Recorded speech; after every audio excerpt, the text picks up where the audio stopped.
મિત્રો આજે આપણે શીતળા સાતમ માટે ઉપરથી ક્રિસ્પી અને અંદરથી એકદમ નરમ એવા મેથી બાજરીના વડા બનાવીશું।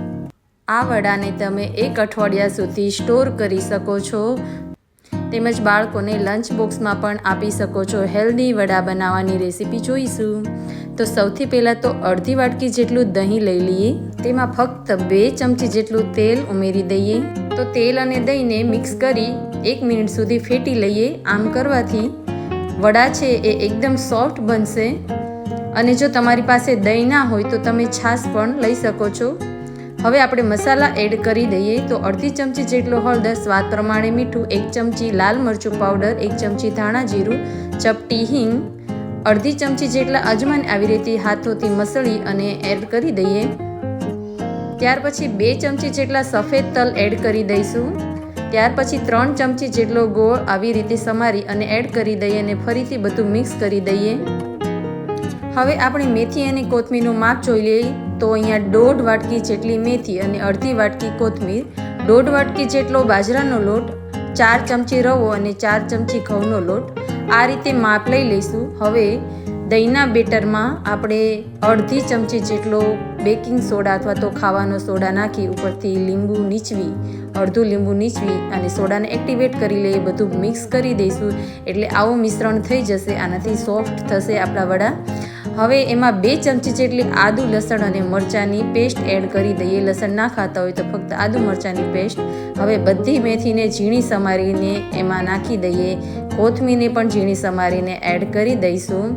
પછી જે આપણે લોટ મેં માપ બતાવ્યું હતું એ પ્રમાણે લોટ પણ ચાળીને લઈ લઈશું। તો અહીંયા મેં 1.5 વાટકી જેટલો બાજરીનો લોટ, 4 મોટી ચમચી રવો, 4 મોટી ચમચી ઘઉંનો કરકરો લોટ લીધો છે। જો તમારી પાસે કરકરો લોટ ના હોય તો રોટલીનો લોટ પણ તમે લઈ શકો છો। હવે બધું જ સારી રીતે મિક્સ કરી દઈએ અને લોટ બાંધી લઈએ।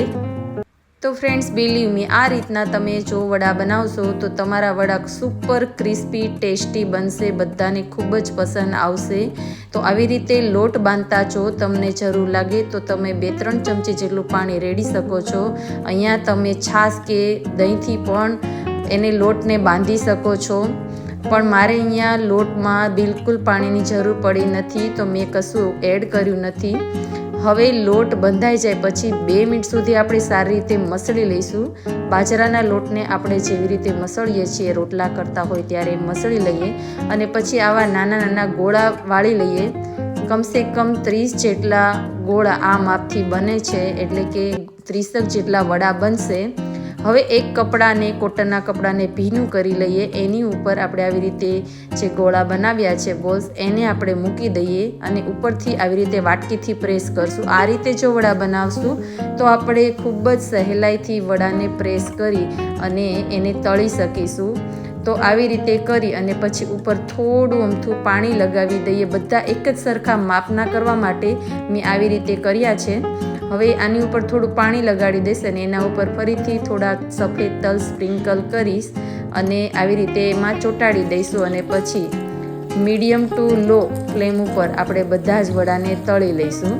અહીંયા ગેસની ફ્લેમ આપણે હાઈ રાખવાની નથી, ખૂબ જ આપણે ઓછા ગેસે એટલે કે ઓછા તાપમાં આને તળવાના છે, જેથી અંદરથી ક્રિસ્પી થઈ જશે અને અંદરથી ચડી જશે અને ઉપરથી ક્રિસ્પી થશે। તો આવા એકદમ બ્રાઉન કલરના થાય ત્યાં સુધી તળી લેવાના છે। તો બધા જ વડાને તળી અને પછી આપણે પ્લેટમાં લઈ લઈએ।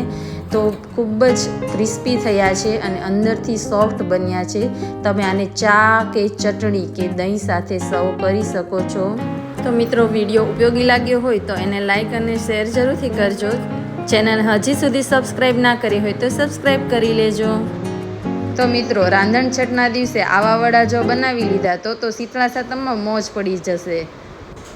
તો એકવાર આવી રીતે જરૂરથી ટ્રાય કરજો। તો મળીશું હવે મારા નવા વિડીયો સાથે, ત્યાં સુધી આવજો। Thank you for watching.